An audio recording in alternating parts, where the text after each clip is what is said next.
ಮತ್ತೊಮ್ಮೆ ಸಚಿವರಾಗಿ ಪ್ರಮಾಣ ವಚನ ಸ್ವೀಕರಿಸಿದ ನಂತರ ಮೊದಲ ಬಾರಿಗೆ ಗುಲ್ಬರ್ಗಾಕ್ಕೆ ಆಗಮಿಸಿದ ರೇವುನಾಯಕ್ ಬೆಳಮಗಿಗೆ ಗುಲ್ಬರ್ಗಾದಲ್ಲಿ ಅದ್ದೂರಿ ಸ್ವಾಗತ.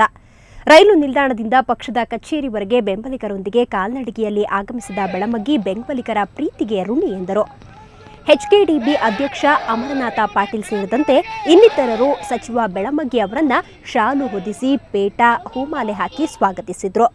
ಈ ವೇಳೆ ಮಾತನಾಡಿದ ಸಚಿವ ಬೆಳಮಗಿ ಬಿಜೆಪಿಗೆ ತಗುಲಿದ್ದ ಶನಿ ದೂರಾಗಿದೆ ಎಂದರು.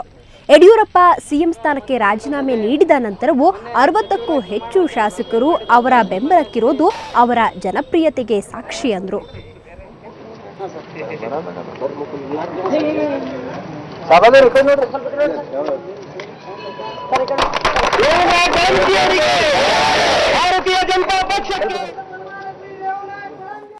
ಸುಭದ್ರ ಸರ್ಕಾರ ನಡೀತದ, ಒಳ್ಳೆ ಅಭಿವೃದ್ಧಿ ಆಗ್ತದ. ನಮ್ಮ ಯಡಿಯೂರಪ್ಪ ನಾಯಕರು ಯಾವ್ಯಾವ ಹೊಸ ಸ್ಕೀಮ್ ತಂದಿರ ಅವು ಪೂರಾ ಇಂಪ್ಲಿಮೆಂಟ್ ಮಾಡಲಿಕ್ಕೆ ನಮ್ಮ ಸದಾನಗೌಡ ಮುಖ್ಯಮಂತ್ರಿ ನೇತೃತ್ವದಲ್ಲಿ ನಾವು ಮಾಡ್ತೇವೆ ಅನ್ಕಿಸಿ ಬಹಳ ಸಂತೋಷ ಹೇಳ್ತೇವೆ.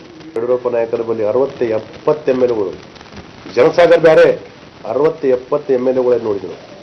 ಆದ್ರೆ ಏನು ಬರ್ತಿತ್ತು, ಶೋಭಾ ಮೇಡಮ್ಗೆ ಮುಖ್ಯಮಂತ್ರಿ ಯಡಿಯೂರಪ್ಪ ಪ್ರಸ್ತಾವನೆ ಪ್ರಾಮಾಣಿಕಲಿ ನಮ್ಮ MLAಗಳು ಇವತ್ತು ಧನ್ಯವಾದ ಹೇಳ್ಬೇಕಾಗ್ತದೆ. ಅವ್ರು ಏನು ಇಲ್ಲದೆ ಅಭಿಮಾನ ಪಟ್ಟು ಯಾಕೆ ಆ ಕಡೆ ಇರಲಿ ಈ ಕಡೆ ಇರಲಿ ಒಂದೊಂದು ನಾಯಕತ್ವ ಮೆಚ್ಕೊಂಡು ಏನು ಉಳ್ಕೊಂಡ್ರೆ ಯಾರು 10 ಪೈಸೆ ಆಶಾ ಮಾಡಿಲ್ಲ. ಆ ಕಣ್ಣು ಕೊಟ್ಟಿಲ್ಲ, ಈ ಕಣ್ಣು ಕೊಟ್ಟಿಲ್ಲ. ಬದ್ಧ ವೈರಿಗಳಾಗಿ ಮಾರ್ಪಟ್ಟಿದ್ದ ಮಾಜಿ ಸಿಎಂ ಯಡಿಯೂರಪ್ಪ ಹಾಗೂ ಬಿಜೆಪಿ ಪಕ್ಷದ ರಾಜ್ಯಾಧ್ಯಕ್ಷ ಕೆಎಸ್ ಈಶ್ವರಪ್ಪ ಅವರು ಮತ್ತೆ ಒಂದಾಗಿದ್ದಾರೆ. ವೈಮನಸ್ಸು ಮರೆತು ಪರಸ್ಪರ ಕೈ ಜೋಡಿಸಿದ್ದಾರೆ. ಇದು ಬಿಜೆಪಿ ಪಾಳೆಯದಲ್ಲಿ ಸಂಚಲನವನ್ನ ಉಂಟುಮಾಡಿದೆ. ನಿನ್ನೆ ಈ ಇಬ್ಬರೂ ನಾಯಕರು ತಾವು ನಡೆಸಿದ ರಹಸ್ಯ ಮಾತುಕತೆ ಕುರಿತು ತಮ್ಮದೇ ವ್ಯಾಖ್ಯಾನ ಮಾಡಿದ್ದಾರೆ.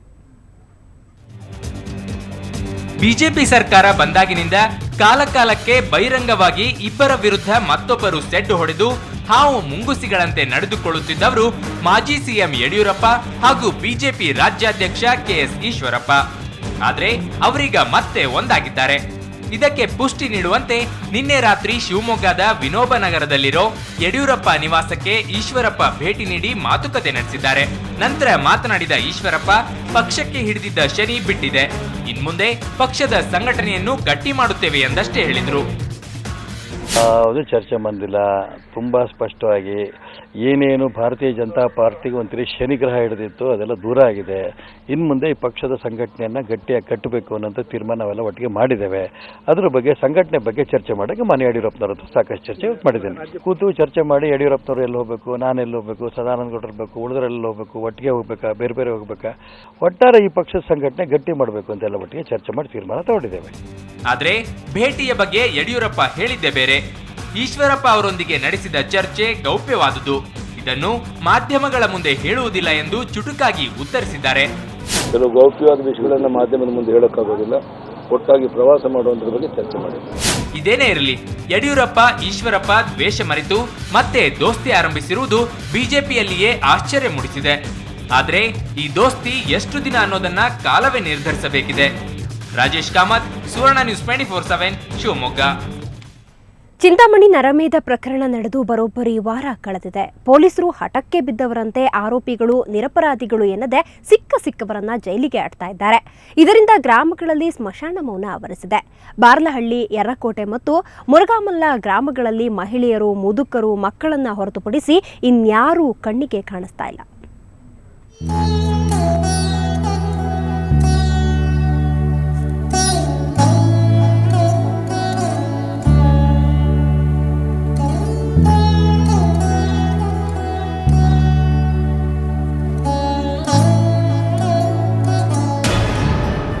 ಕಳೆದ ವಾರ ನಡೆದ ನರಮೇಧ ಪ್ರಕರಣದಿಂದ ಚಿಂತಾಮಣಿ ತಲ್ಲಣಗೊಂಡಿದೆ. ಅಲ್ಲಿನ ಬಾರ್ಲಹಳ್ಳಿ, ಯರ್ರಕೋಟೆ ಮತ್ತು ಮುರುಘಾಮಲ್ಲ ಹೋಬಳಿಯ ಸುತ್ತಮುತ್ತಲಿನ ಗ್ರಾಮಗಳಲ್ಲಿ ಪೊಲೀಸರ ಬೂಟಿನ ಸದ್ದು ಬಿಟ್ರೆ ನಿರಾವ ಮೌನ ಆವರಿಸಿದೆ. 10 ಮಂದಿಯನ್ನು ಅಮಾನುಷವಾಗಿ ಕೊಂದ ಬಳಿಕ ಅಪರಾಧಿ ನಿರಪರಾಧಿಗಳು ಎನ್ನದೆ ಸಿಕ್ಕ ಪುರುಷರನ್ನು ಪೊಲೀಸರು ಜೈಲಿಗೆ ಅಟ್ಟಿದ್ದಾರೆ.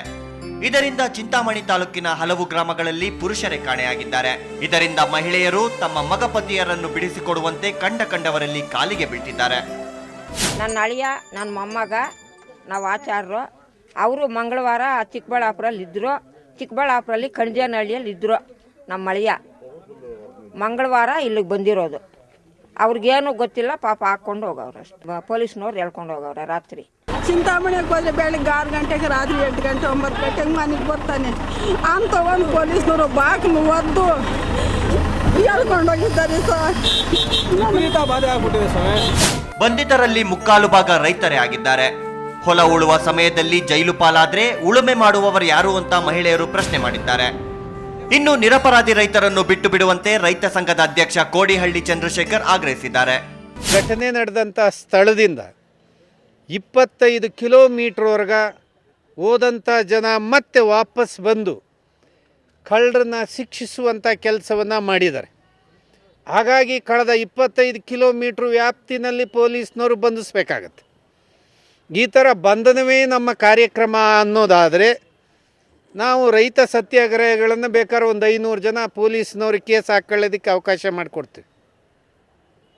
ಆದರೆ ಯಾವುದೇ ನಿರಪರಾಧಿಗಳಿಗೂ ತೊಂದರೆ ಆಗಬಾರ್ದು. ಆ ದಿಕ್ಕಿನಲ್ಲಿ ಕರ್ನಾಟಕ ಸರ್ಕಾರ ತಕ್ಷಣವೇ ಕ್ರಮ ಕೈಗೊಳ್ಳಬೇಕು. ಜಂಗಲ್ ರಾಜ್ಯಗಳಿಗೆ ಸೀಮಿತವಾಗಿದ್ದ ನರಮೇಧ ಈಗ ರಾಜಕೀಯ ಸ್ವರೂಪ ಪಡೆದುಕೊಳ್ತಿದೆ. ಪೊಲೀಸರ ಕ್ರಮದಿಂದ ಯಜಮಾನರಿಲ್ಲದ ಮನೆಯಲ್ಲಿ ಮಹಿಳೆ ಮಕ್ಕಳು ಕಣ್ಣೀರಿನಲ್ಲಿ ಕೈ ತೊಳೆಯುತ್ತಿದ್ದಾರೆ. ಸರ್ಕಾರ ಮಾತ್ರ ನರಮೇಧ ಪ್ರಕರಣದತ್ತ ಇನ್ನೂ ಗಮನ ಹರಿಸಿಲ್ಲ ಅಂತಾರೆ ಪ್ರಜ್ಞಾವಂತರು. ಎನ್ ರಾಮು, ಸುವರ್ಣ ನ್ಯೂಸ್ 24/7 ಚಿಕ್ಕಬಳ್ಳಾಪುರ.